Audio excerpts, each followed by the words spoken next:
എല്ലാ മാന്യപ്രേക്ഷകർക്കും ഹരേ കൃഷ്ണ എന്ന ഈ ചാനലിലേക്ക് സ്വാഗതം. ജ്യോതിഷ സംബന്ധമായ വിഷയങ്ങളാണ് നമ്മൾ ഈ ചാനലിലൂടെ ചർച്ച ചെയ്യാൻ ഉദ്ദേശിക്കുന്നത്.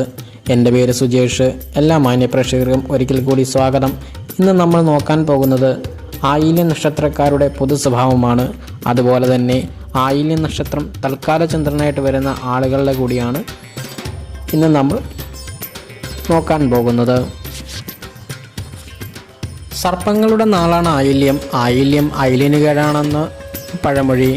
ഇക്കാരണത്താൽ പണ്ട് ആയില്യം നക്ഷത്രക്കാരുടെ അയൽവാസികൾ സ്വന്തം പറമ്പിൽ മുളവെച്ച് പിടിപ്പിക്കുന്ന ഒരു പതിവുണ്ടായിരുന്നു. ആയില്യത്തിൻ്റെ ദോഷം മാറുമത്രേ. ഇങ്ങനെ മുള പിടിപ്പിച്ചാൽ ഏതായാലും പറമ്പിൽ മുളവെച്ച് പിടിപ്പിക്കുന്നത് ആയില്യത്തിനേക്കാൾ പറമ്പിൻ്റെ ഉടമയ്ക്ക് തന്നെയായിരിക്കും നഷ്ടം.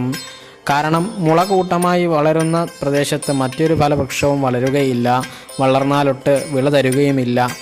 സർപ്പപ്രാധാന്യമുള്ള ഈ നക്ഷത്രത്തിൽ ജനിക്കുന്നവർ പൊതുവെ എന്തും ചെയ്യാൻ മടിയില്ലാത്തവരാണ് എന്നാണ് കണ്ടുവരുന്നത്. പരസ്പര ബന്ധമില്ലാത്ത വാക്കും പ്രവൃത്തിയും പ്രകടമാക്കുന്ന ഇവർ വഞ്ചനാ സ്വഭാവികളും സംശയാലുക്കളുമാണ്. സ്വന്തം കാര്യം നേടുന്നതിന് വേണ്ടി ഏത് ദുർഘടം പിടിച്ച വഴിയും തിരഞ്ഞെടുക്കുവാൻ യാതൊരു കൂസലുമില്ലാത്ത നക്ഷത്രക്കാരാണ് ആയില്യം നാളുകാർ. അസൂയ, കൗശലബുദ്ധി, വാക്സാമർത്ഥ്യം, നുണ പറയുക, നന്ദികേട് കാട്ടുക തുടങ്ങി ഒരു വ്യക്തിക്ക് ചേരാൻ പാടില്ലാത്ത സകല ദുർഗുണങ്ങളും ഇവരിൽ ഭൂരിഭാഗം പേർക്കും ജന്മസിദ്ധമാണ്. മറ്റുള്ളവരുടെ വിഷമതകൾ കേൾക്കുവാനോ അവ ഉൾക്കൊള്ളുവാനോ തയ്യാറാകാത്ത ആയില്യം നാളുകാർ തനിക്ക് എത്ര സുഖസൗഭാഗ്യങ്ങളുണ്ടെങ്കിലും അതെല്ലാം മറച്ച് തൻ്റെ ദുരവസ്ഥകൾ വെറുതെ പറഞ്ഞു നടക്കുകയും ചെയ്യുന്നവരാണ്. വിവിധ ദുഃഖങ്ങൾ അനുഭവിച്ചു ഉയരങ്ങളിലെത്തുന്ന ഇവർ നല്ല സാമ്പത്തിക ഭദ്രതയുള്ളവരായിരിക്കും. പക്ഷേ നായയ്ക്ക് മീശ കിളിർത്താൽ എന്ന് പറഞ്ഞതുപോലെ ആർക്കും യാതൊരു ഗുണവുമില്ലാത്തവരായിരിക്കും ഇവരുടെ സർവവും. നല്ലപോലെ വാക്സാമർത്ഥ്യമുള്ള ഇവർ ഏതെങ്കിലും പ്രസ്ഥാനത്തിൻ്റെ തലപ്പത്തിരിക്കുന്നവരായിരിക്കും. തൽസ്ഥാനം ദുർവിനിയോഗം ചെയ്യുന്നതിൽ യാതൊരു മടിയുമില്ലാത്ത കോപിഷ്ഠന്മാരും ദുരാഗ്രഹികളുമാണ് ആയില്യം നക്ഷത്രക്കാർ. രാഷ്ട്രീയ നേതൃനിരയിൽ ഒരു പരിശോധന നടത്തിയാൽ അതിലെ ബിരുദന്മാരായ പലരും ഈ നക്ഷത്രത്തിൽ ജനിച്ചവരായിരിക്കും. ഇത്രയൊക്കെ സത്യങ്ങൾ ഇവരുടെ മുതൽക്കൂട്ടാണെങ്കിലും മറിച്ച് ഒരു വ്യക്തിത്വം കൂടി ഇക്കൂട്ടർക്കുള്ളതാണ് തുറന്നു പറയാതിരിക്കാൻ നിവൃത്തിയില്ല. അതായത് മേൽപ്പറഞ്ഞ കാര്യങ്ങളൊക്കെ ഇവരുടെ പ്രവർത്തനങ്ങളിൽ ഉള്ളവയാണെങ്കിലും യഥാർത്ഥത്തിൽ ഇവർ ഭീരുക്കളും ലോലഹൃദയന്മാരുമാണ്. ഇവരുടെ പെരുമാറ്റമാണ് ഇവരെ ഇത്തരത്തിൽ ചിത്രീകരിക്കപ്പെടാൻ കാരണമാകുന്നത്. ആരെയും കണ്ണടച്ച് വിശ്വസിക്കാത്ത ഇവർ അടുത്ത് സഹകരിക്കുകയോ ഉള്ളു തുറന്ന് സംസാരിക്കുകയോ ചെയ്യുന്നവരോട് തൻ്റെ യഥാർത്ഥ രൂപം ഒരു പതിരുമില്ലാതെ വിവരിക്കുകയും അപ്പോഴാണ് ഇവർ നിരുപദ്രവികളാണെന്ന് മനസ്സിലാക്കാൻ കഴിയുന്നത്. പക്ഷേ ഇവരെ മറ്റുള്ളവർ അവിശ്വസിക്കുന്നതിൻ്റെ പ്രധാന കാരണം സമൂഹത്തിലെ സകല വൃത്തികളുടെയും അനീതികളുടെയും ആകത്തുകയായ ദുഷ്ടന്മാരായിരിക്കും ഇവരുടെ ഉറ്റമിത്രങ്ങൾ എന്നു തന്നെയാണ്.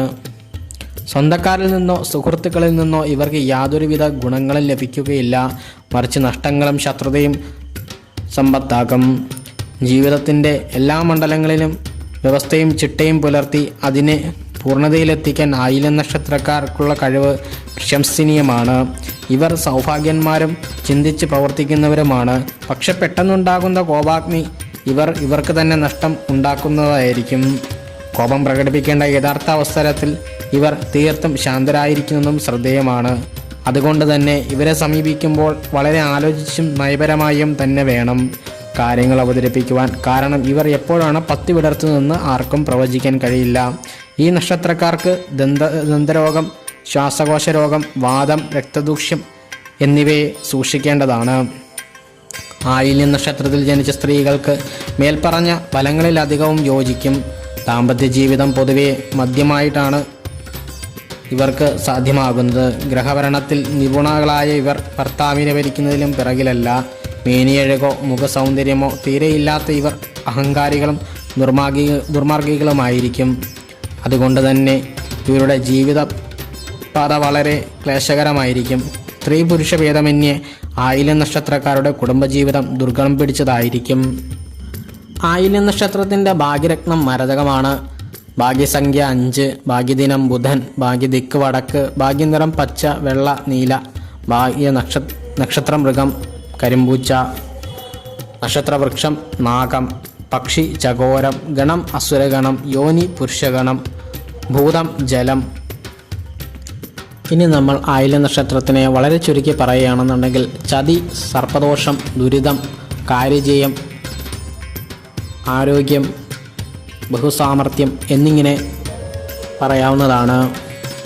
എല്ലാ മാന്യ പ്രേക്ഷകർക്കും നന്ദി, നമസ്കാരം. ലൈക്ക് ചെയ്യുക, സബ്സ്ക്രൈബ് ചെയ്യുക, ഷെയർ ചെയ്യുക. നിങ്ങളുടെ വിലയേറിയ അഭിപ്രായങ്ങളും കമൻറ്റിൽ രേഖപ്പെടുത്താൻ മറക്കണ്ട.